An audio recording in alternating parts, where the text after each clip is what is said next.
Hi, welcome back for day 2 of the Magic Within You 4-day virtual yoga challenge or yoga workshop series, as the case may be. I'm Blythe Stevens. I'm an MFA using they, she pronouns and the creator of A Blythe Coach, where I help multi-passionate creatives dance through their difficulties and take leaps of faith. We are doing this 4 yoga practice series to tap into the elements within ourselves, the resources, the strength, the flexibility, all of the beautiful qualities within us to then bring to all of the situations of our lives, to our creativity and to our challenges and to everything that we're up to in our lives.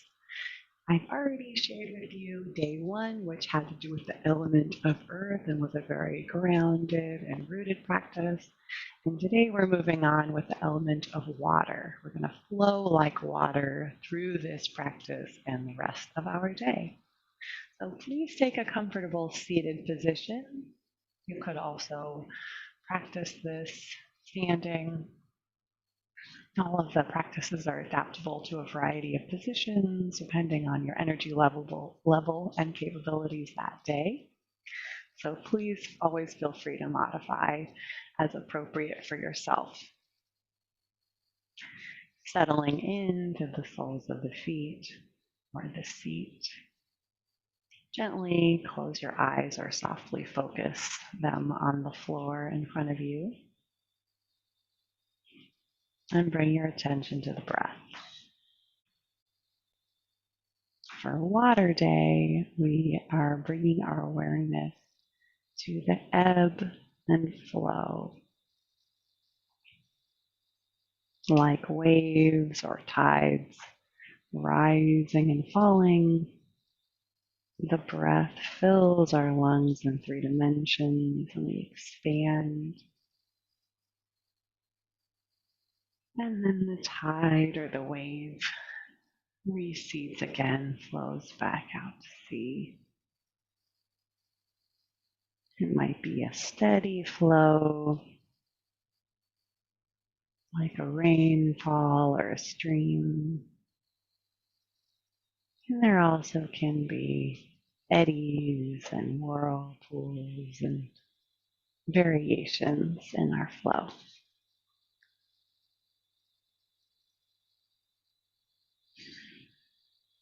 With the next inhalation, we'll draw deep and reach our arms to the front or along the side of the body, elongating as the mist rising up to the clouds, and then we'll rain hands back down towards the earth on our exhalation.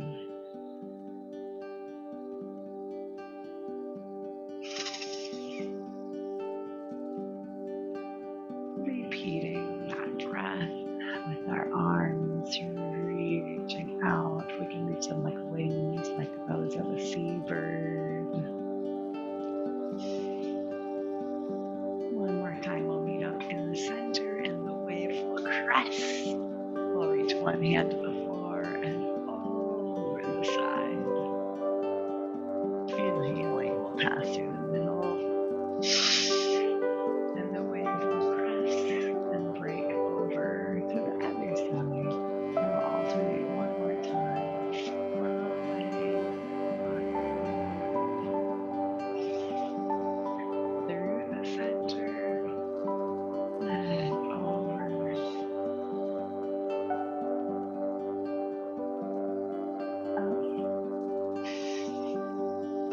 Through the center and over.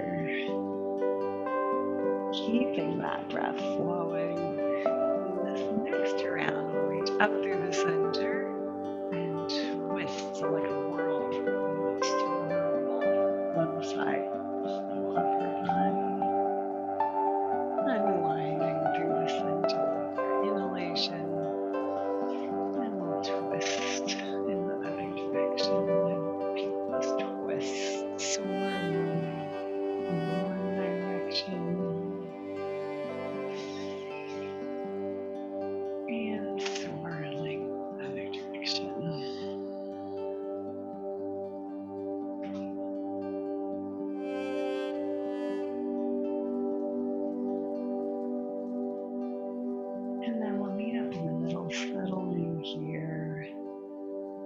whatever position we are in.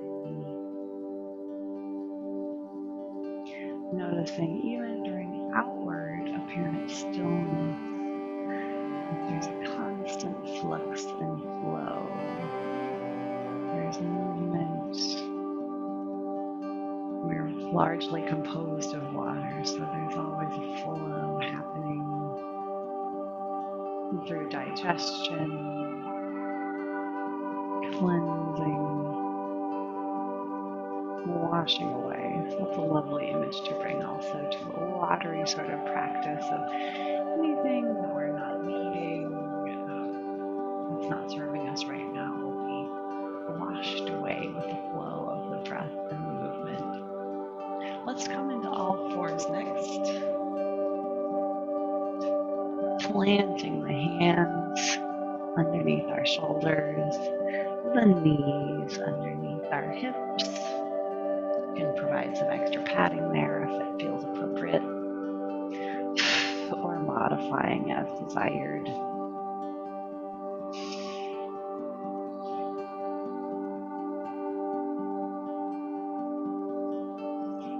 With our next inhalation, we'll reach the right foot back, tucking the toes under, and like a wave, we'll rock forward and back, bringing our weight a little bit to the front of the hands and to the back, massaging and stretching the underside of our foot at arch through the back of the leg, connecting into all parts of the body from head to tail, tail to heel.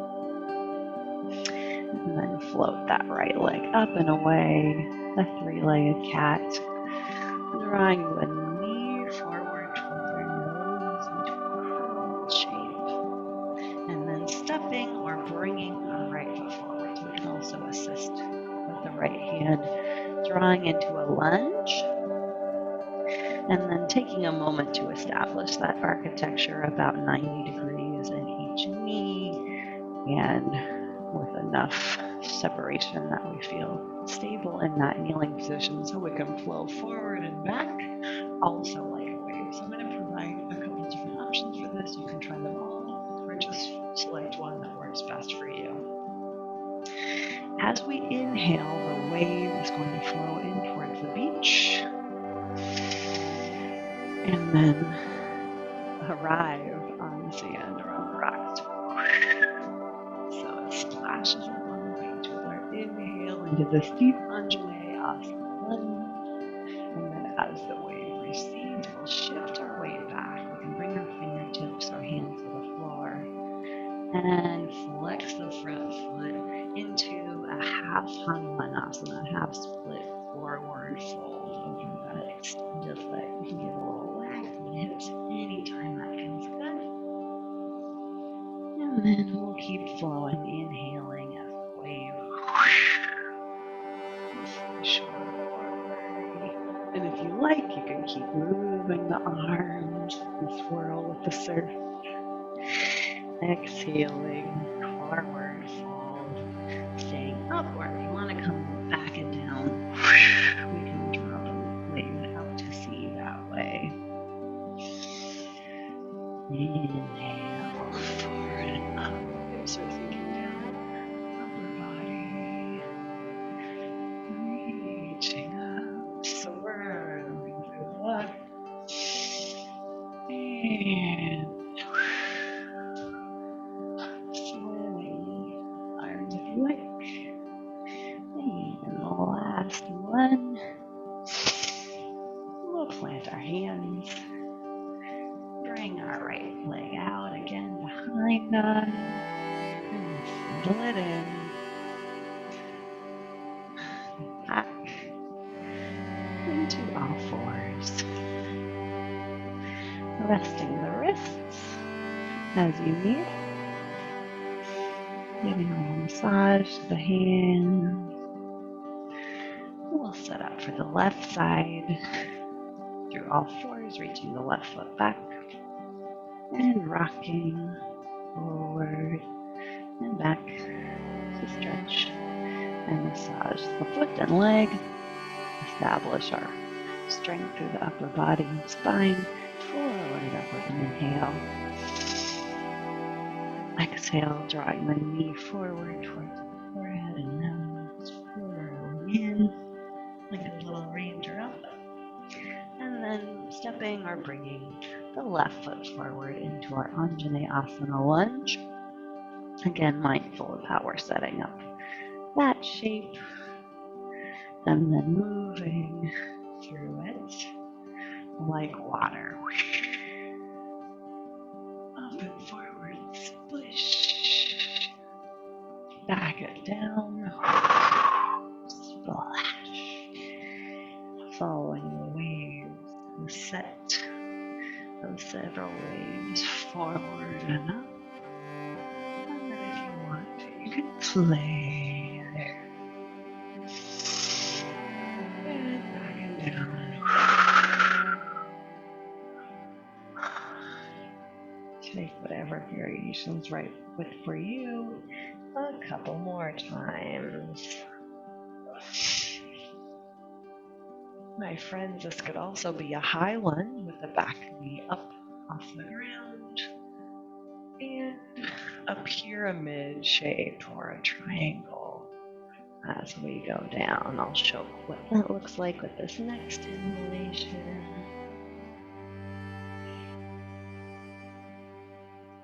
And exhalation.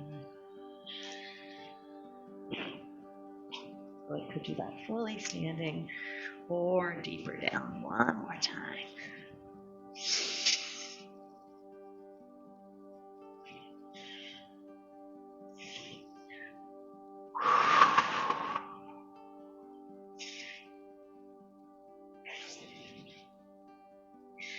Coming through all fours again, we'll plant our hands, send our left leg back,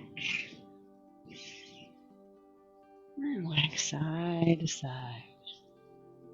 Then we can swing our legs around the side or cross them and move back into a seated position.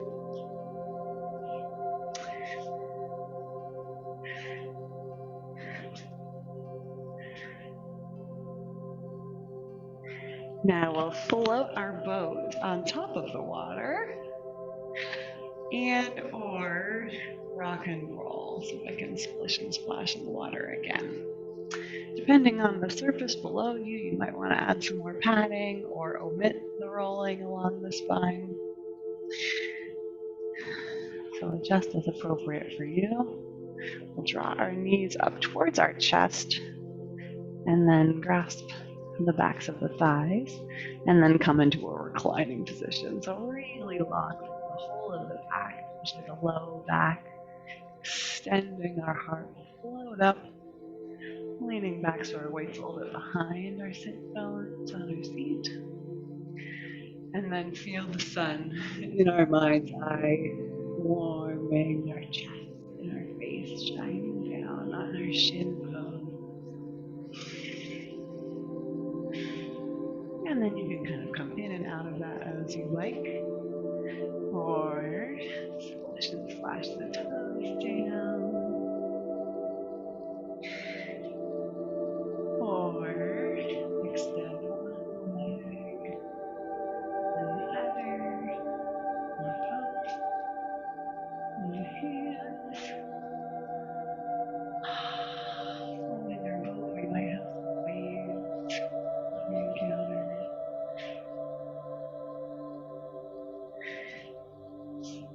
And then, as I bend the knees, if it's appropriate to roll on the spine, I'll roll back and forward. Taking my boat shape again. I've got a nice squishy carpet underneath me, so it's perfect for rolling.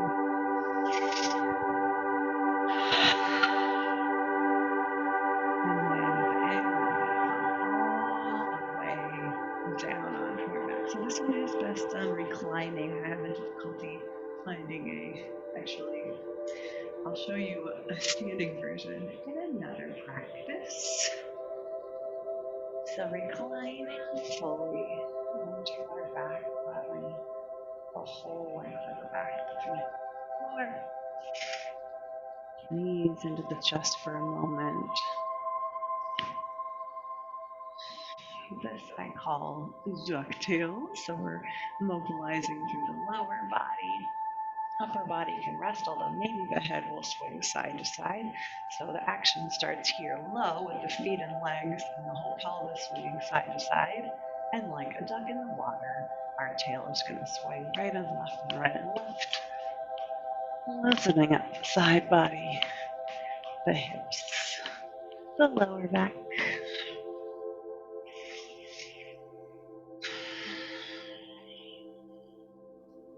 And then let that ducktail come into stillness.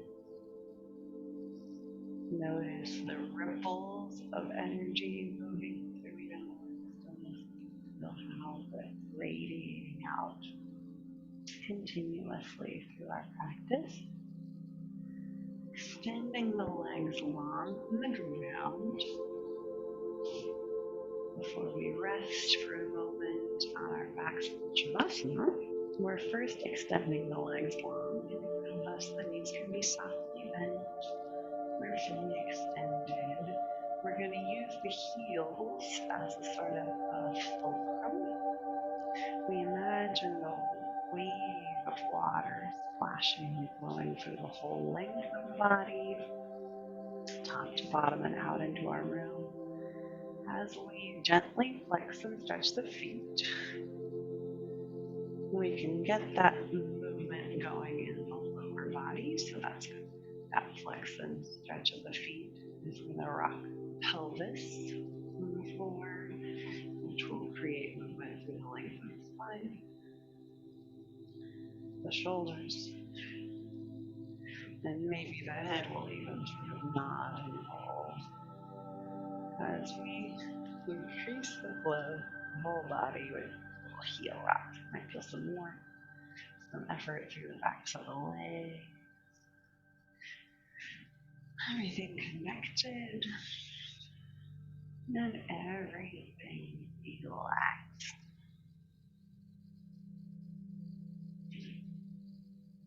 And then we'll eventually come from those heel rocks to stillness, like a starfish on the ocean floor,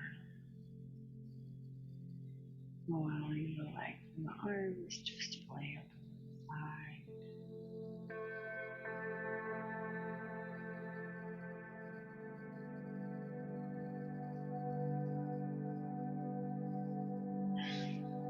Allow the eyes to flutter closed or softly.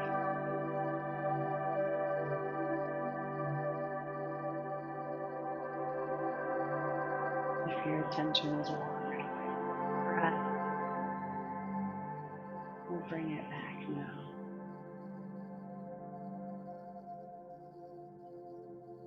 Noticing again the rise and fall.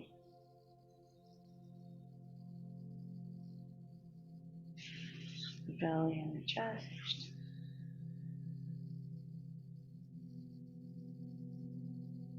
And the movement of oxygen, energy, and awareness through the whole body. For the next couple of breaths, just allowing your attention to flow like water from one body part to the next. Noticing one so, and then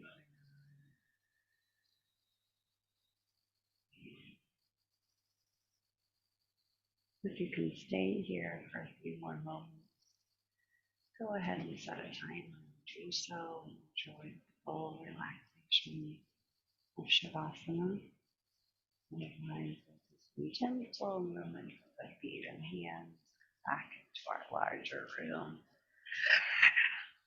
Stretch ourselves along.